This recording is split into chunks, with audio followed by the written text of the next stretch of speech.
Hey everybody, Gromos here with some more simulator battle footage from the closed beta. So this week a lot of rank 3 tanks were added to the beta, and that brought us a few very interesting vehicles. So I thought I'd make a video giving you an overview of the new vehicles and how the game plays at the moment. Now, unlike last time we got to try rank 3 tanks, this time we of course actually have to unlock them before we can drive them. And since I don't use Golden Eagles in the closed beta test, because I kind of want to get a feel for the natural progression, it does take a while to do that. So I concentrated on driving the Germans for now, because that's where I had the most unlocked already. I did unlock and drive some of the new Russian tanks, but most of my footage in this video will show the German tanks I drove while unlocking the new tanks and going up the tech tree. I think I will make a separate video later on showing the Russian tanks. I might make more in-depth reviews of single tanks in simulator battle mode in general in the future. I also did not drive the Tiger and the Panther that much, because it took a while unlocking them, and the arcade maps Kuban and Jungle are currently in the rotation in simulator battles as well, but I want to concentrate on real realistic battle and simulator battle maps as much as possible for my footage, as it better shows the real gameplay in the realistic modes, and that means Kursk, as it is the only map for realistic and simulator battles at the moment, and I did not get it that often when driving the Tiger or the Panther. Still, I think I got some footage that shows the current gameplay in simulator battles nicely. Also, I figured, since you can't see that much of the tank I drive in simulator battles, it might be hard at times to tell what it is, so I decided to just put the type of the tank I'm currently driving in the left corner of the screen. Well then, let me give you a quick overview of what the Germans got at tier 3. In the current tech tree we got 3 main branches you can go down, which I like to call the Panzer 3 branch, the Panzer 4 branch and the Tank Destroyer branch. Let's start with the Panzer 4 branch. So far we had the Panzer Ausführung C on rank 1, the F1 and the F2 on rank 2. On rank 3 it continues with the Ausführung G or G. Now that is basically the same vehicle, but there's one important difference. Starting in summer 1942, the Panzer 4G got an extra 30mm applique armor plate welded to the front, increasing the frontal hull armor from the 50mm on the F2 or early G to 80mm, so the total armor thickness is the same than on the H, though the G is of course made up from combining the original 50mm plus welding extra 30mm to it, while the H has just the 80mm plate. Now that applique armor should be just a little bit less effective than the full plate, though I don't know if Warthunder takes this into account at the moment. Another purely visual difference that makes no gameplay difference now, but might in the future, is that the G, unlike the F2, has smoke grenade launchers on the side of the turret. They were installed on German tanks for a while, but later discontinued because of reports that small arms fire could set them off prematurely and take the vision from the tank. They don't work yet, but as far as I remember, Gaijin said they will look into making them work in the future, which would be great. There were a lot of situations while playing the last few days where I would have loved having them. Other than that, the tank is the same than the F2 and also uses the 75mm L43 cannon. The L48 was installed in late production G versions. Maybe in the future we get a late G between the G and the H in the tech tree. Now the next tank in this branch we already know from a previous test, the Panzer 4 Ausführung H or version H. Now the most important difference is of course that the H gets the L48 cannon and therefore some extra hitting power over the earlier Panzer 4s. The armor is similar to that of the G, but the frontal 80mm are of course not applique armor but the full 80mm plate. Also the H has of course side skirts. Now I am not 100% sure yet how much they help. Of course the side skirts were pretty thin. They are not actual spaced armor like the Panzer 3M has on the front, and the skirts were mostly meant to deal with anti-tank rifles. They would not have an effect on large caliber anti-tank rounds. They should help a bit versus high explosive rounds though, and maybe against high explosive anti-tank or heat rounds. Now I say they would help maybe against heat, because that is still subject to discussion. the Panzer IV's side skirts were not intended as protection against heat rounds, and were not tested against them. At least not by the Germans when they introduced them on the tank, though other tests of improvised armor protection against heat rounds, like sandbanks or concrete or even bed springs, during and after the war have shown that they usually did not help at all against heat, and often made things even worse. A heat round needs to explode a certain distance from the armor to be most effective, not too close and not too far away. So the idea why the side skirts may help against heat is that they make the round explode too far away from the armor to have its full effect. That was also the idea behind a lot of the improvised armor in World War II, mostly to increase protection against handheld anti-tank weapons like the Panzerfaust, and partially this is still in use today. Now the counter-argument is that the fuses used in World War II era heat rounds did not react fast enough, so they usually exploded too close anyway, and things like side skirts or sandbags actually made them explode at a more effective range. So it is kind of hard to tell if the side skirts should help against heat or not. Well, other than that, we of course already know the Panzer IV age. I do like this tank. I think it has a very good mix of firepower and armor protection and mobility. Also, the Panzer IV, as well as most German tanks, has a very good gun depression, and that is very useful. I like to use the high ground to the left and right of course, to flank, and the good gun depression allows you to fire down without exposing much of your tank. Now let's take a look at the next and last rank 3 tank in this branch, the Panzer V Ausführung D Panther. Now in earlier tests we had the A and the G Panthers at rank 4. This is the first version, the D, and the Panther is in my opinion so far the best tank at rank 3. The primary difference to the rank 4A version is its lower battle rating. Now the Panther, while being a famous vehicle, of course in my opinion always was a bit overshadowed by the Tiger. However, in a tank versus tank engagement, I consider the Panther to be the better vehicle. The Panther got the 75mm L70 gun, which has a very high muzzle velocity. So the gun has a very high armor penetration, the highest of any gun at rank 3, and a very flat bullet trajectory. That makes hitting at long ranges a lot easier. I think you really have to play the Kursk map to really appreciate what difference muzzle velocity makes in long-range fights. Now, for armor protection, the Panther has 80mm of sloped frontal armor on the hull and 100mm at the turret, most of it in the form of a rounded gun mantlet. So while the frontal armor plate is a little bit thinner than that of the Tiger with its 100mm, the slope makes it more effective than the Tiger's frontal armor. All those things make the Panther perfect for the long-range fights you often see on the Kursk map. The weak point of the tank is its side armor, which is pretty thin compared to the Tiger for example. You have only 40mm at the hull and 45mm at the turret, so you have to pay attention to your flanks. In a head-to-head engagement though, the Panther can defeat any other tank at rank 3. And it can destroy opponents at longer ranges than any other tank at this rank. Also, for a 43-ton tank it is pretty mobile, and that is why I consider the Panther the most dangerous tank currently in the game. Now let's take a look at the new rank 3 vehicles in the other two branches currently in the German tech tree, and they are quite a bit shorter. In the Panzer III branch there is one tank after the rank 2 Panzer IIIM, and that's the Panzer VI Tiger. We already had the Tiger in an earlier test of course, and it is back being together with the Panther the top vehicle in the German tree at rank 3.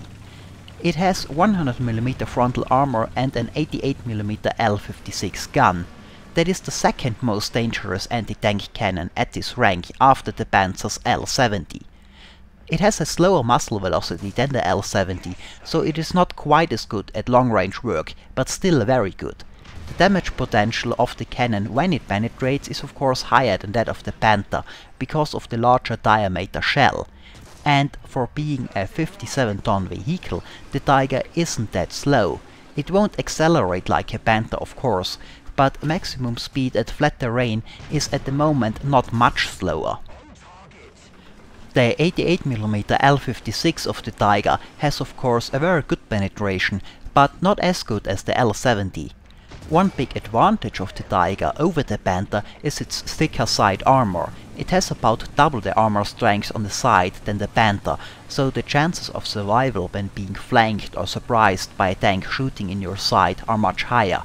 Still, the Tiger is on top of rank 3 and most tanks here have a pretty good chance of penetrating the side armor, so like in all tanks you do want to avoid getting shot in the side. Overall, a very dangerous tank of course, though I personally prefer the even faster medium tanks. Now, one last new tank for the Germans in the tank destroyer line, also a tank we already saw, the Panzer IV L48. Now, the Panzer IV, as the name suggests, has the 75mm L48 cannon, the same as the Panzer IV version H. The armor in this one is 60mm with a 45-degree slope. Later Panzer IV versions will get 80mm of frontal armor and eventually even the Panther's L70 cannon. With the battle rating the Panzer IV has at the moment, it is on the low end of rank 3. It is a very dangerous tank indeed. The gun is sufficient to destroy everything at this battle rating at high range, and it will still face a lot of 76mm armed vehicles, which will have a very hard time penetrating the front of this tank destroyer. Later versions of this TD with the 80mm armor and the L70 gun will be amongst the most dangerous tank destroyers in the game in the future, I would expect. Well, that was a short overview of the rank 3 German tanks. As I have said, I might make more in-depth videos about the single tanks in the future. And the Soviet vehicles will get their own video as well. But for now I just go over real quick what's in rank 3 for the Soviets, to give you a basic overview. There is a medium tank branch, a heavy tank branch and a tank destroyer branch.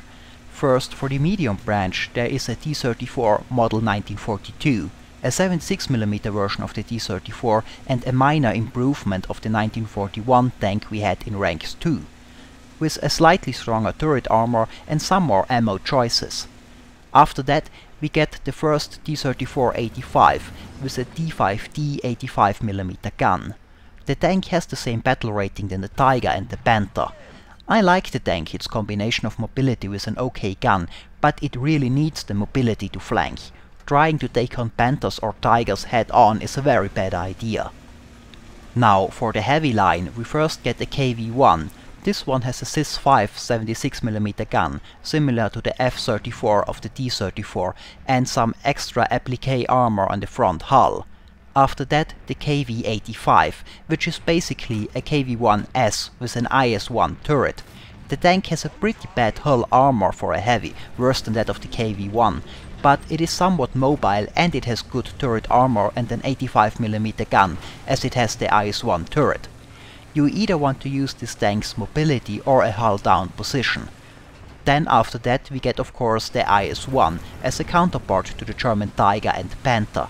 The tank has a very good armor, but the 85mm doesn't have the same performance than the 88mm of the Tiger or the L70 of the Panther.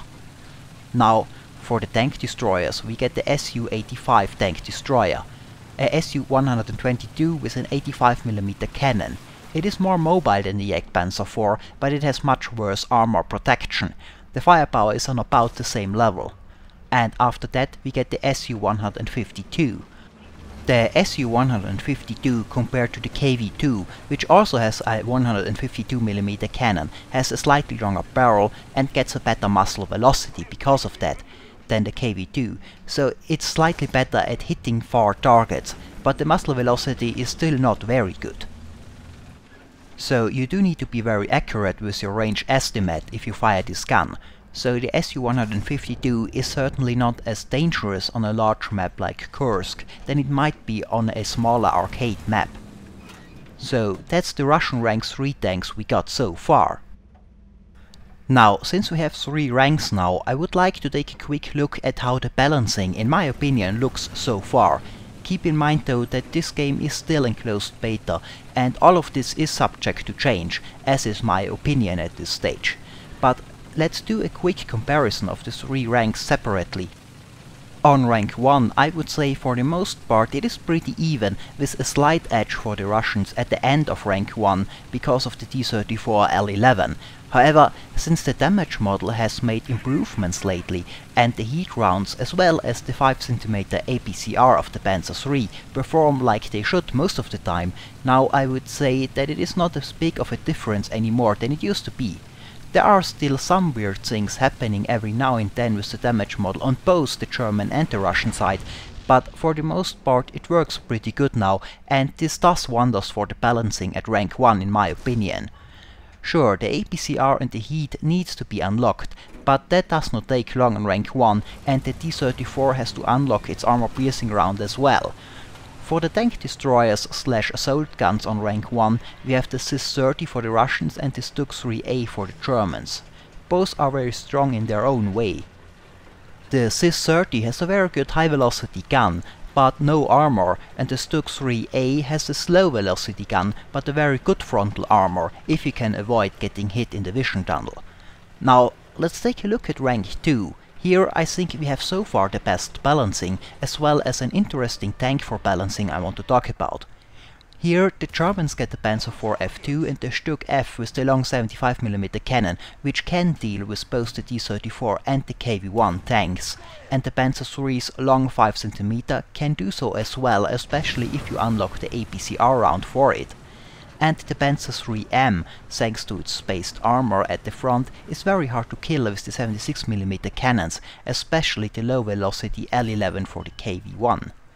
Now, here on rank 2 we get the KV-2 as well, and that is an interesting one. It used to be a monster when it was first introduced some time ago, but back then we only had arcade and arcade maps, and the arcade aiming help and the small map size help to counter one of the KV-2's biggest weak points. And that is having to hit with this slow muzzle velocity cannon, in that it is similar to what the Yak-9D was in the aircraft part of the game, scary in arcade, but not that impressive in the more realistic modes. You already saw the effectiveness of the KV-2 go down when we started with realistic battles and simulator battles, even on the old arcade maps. But on Kursk, with the long-range fights, the KV-2 is very hard to use, and unless you let a KV-2 sneak up on you to point-blank range, he will have a very hard time hitting you the first try, and after he fired, you have forever to shower him with shells till he has reloaded. So for those that say the KV-2 is more effective in Warthunder than it was in reality, that might be the case in arcade, but in realistic battles or simulator battles on Kursk, the KV-2 doesn't scare me at all. Of course, there are other tanks that have slow muzzle velocity guns as well. The Stug-3A firing heat rounds comes to mind, but the Stug-3 has a very fast rate of fire, so it can better afford to miss a few shots to get the range right. If the KV-2 misses his shot, he is in trouble and pretty helpless for a long time till the gun is reloaded. That brings up another point though. A lot of people have wondered what the armor-piercing round, or better said the concrete-piercing round for the KV-2 is supposed to be good for. Their high explosive is more powerful versus tanks. However, the armor-piercing round has a much higher muzzle velocity and therefore is much more likely to hit a target on range on the first try. So, in the more realistic modes and on the maps that come with it, it might not be such a bad idea to carry armor-piercing rounds as it first looked. Well, now let's take a look at rank 3. Here I personally think the Germans have the upper hand. The Panzer IV G and H are in my opinion just better than the T-34 model 1942, and on the high end of rank 3 I would say the Tiger and the IS-1 are pretty equal. The IS-1 has better armor and slightly better agility, but the Tiger has the better gun. The Panther, as I have already said, is in my opinion the best tank currently in rank 3 and will usually beat the IS-1 in a head-to-head fight. Well, that was an overview of the tanks currently in the beta and some thoughts on the gameplay. And this is it for this video. As always, I hope it was entertaining, thanks for watching, and maybe I'll see you next time.